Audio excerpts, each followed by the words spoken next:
Have you ever noticed that the harder you try to start a conversation, the faster it ends? You say, "Hi, how are you?" and it's over in seconds. Meanwhile, someone else enters the room, speaks briefly, and everyone suddenly pays attention. It's not that they're more attractive, funny, or confident. It is something deeper. When they speak, the atmosphere changes. Their words carry weight, and the secret isn't to talk more. It's about saying fewer words while meaning more. Stoics understood this 2,000 years ago. Presence is far more effective than performance. Today, I'll show you 6 simple phrases and one mindset that will naturally attract people to you without any pretense, manipulation, or performance. The 4th one is the most misunderstood. Principle 1. Tell me more about it. 4 simple words, yet they open doors that most people never see. Imagine someone saying, "I've been learning guitar." So, what do most people do? They turn the situation into a competition. "Oh, I played guitar in college, and you should try the method I used." The focus suddenly shifts away from the other person and toward themselves. The door to connection closes, and the spotlight shifts back to ego. Now imagine you simply ask, "Tell me more about that," and then you stop speaking. You listen not to respond, not to appear intelligent, but to truly understand. That's where the real connection starts. Most people spend their entire lives waiting for someone who actually wants to listen. When they finally meet that person, they never forget them. Epictetus stated that we have 2 ears and 1 mouth, which allows us to listen twice as much as we speak. Listening isn't passive, it's presence. It tells others that you are important enough for me to be silent. When you speak less and listen more, people do not leave thinking that person was particularly interesting. They leave thinking, "I felt interesting talking to them." And that feeling is what makes them want to see you again. Principle 2. I don't know. 3 words that almost no one has the courage to utter. When someone asks for your opinion on something you don't understand, your instinct is to pretend, to sound clever, to say something ambiguous that could mean anything. But pretense always shows. The tone seems off, the eyes search for approval, and trust fades instantly. Imagine someone who is confident enough to say, "I don't know," calmly, without apology or excuses. That honesty alters the entire atmosphere, because if they are open about what they don't know, you can probably trust what they do know. Socrates understood this when he stated, "I know that I know nothing." It was not phony humility, it was wisdom. Knowledge starts where arrogance ends.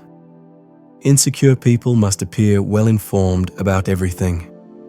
Secure people are at ease admitting they are not. Saying "I don't know" is not a sign of weakness. It is clarity. It demonstrates strength. And paradoxically, that is what causes others to listen when you do speak. Principle 3. The 3rd principle may seem difficult. When someone opens up about something painful, such as workplace stress, a breakup, or a personal failure, your first instinct may be to help them. You should try it. When it happened to me, I did exactly that. You mean well, but what they hear lacks empathy. It is a matter of judgment. Instead, simply say, "That sounds hard." You're not attempting to resolve the situation or alleviate their suffering. You are acknowledging it. Marcus Aurelius wrote, "Be tolerant of others, but strict with yourself." Most people do the opposite. They rush to correct others while ignoring their own flaws. But real strength is gentle. When you say "that sounds difficult," you allow someone to feel without defending it. And in that space, people begin to heal, not because you gave advice, but because you were present. They don't need your solution. They require your stillness. Principle 4. The power of silence. This one is the most difficult and misunderstood.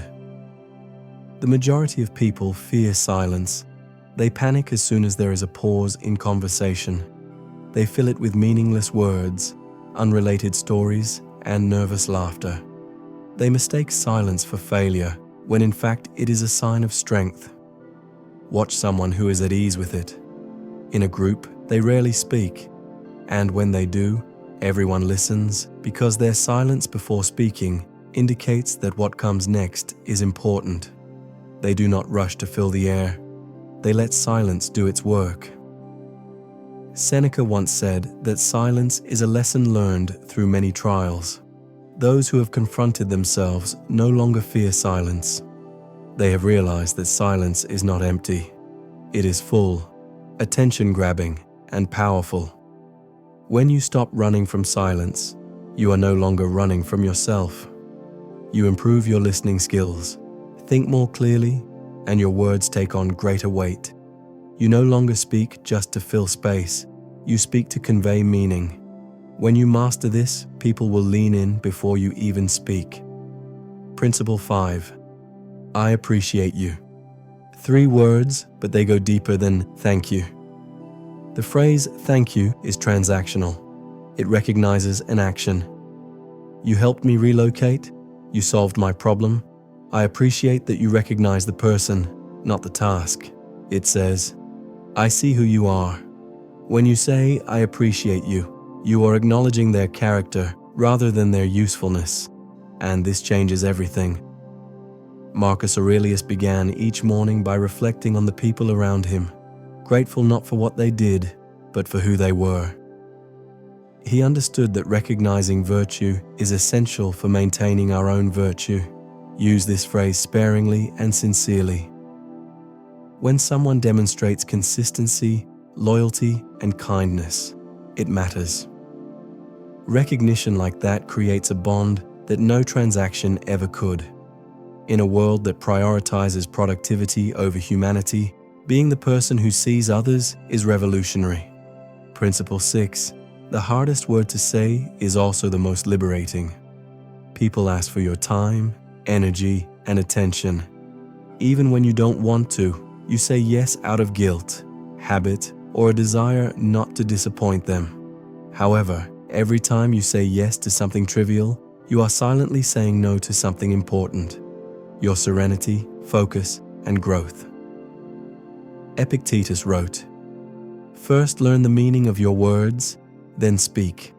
Every yes carries a cost. If you say yes to everything, it actually means nothing. Watch someone who has learned to say no. They pause, consider, and if the answer is no, they simply say so, without apology or explanation. That clarity commands respect, because when people understand your no is genuine, your yes becomes powerful. Boundaries do not push people away. They filter them. They repel those who only wanted your availability while attracting those who recognize your worth. These 6 phrases, curiosity, honesty, validation, silence, appreciation, and boundaries, are not social tricks. They are reflections of the character.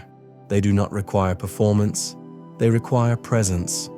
Be curious enough to listen, humble enough to admit you don't know, gentle enough to validate, calm enough to sit in silence, aware enough to recognize others, and strong enough to protect your time.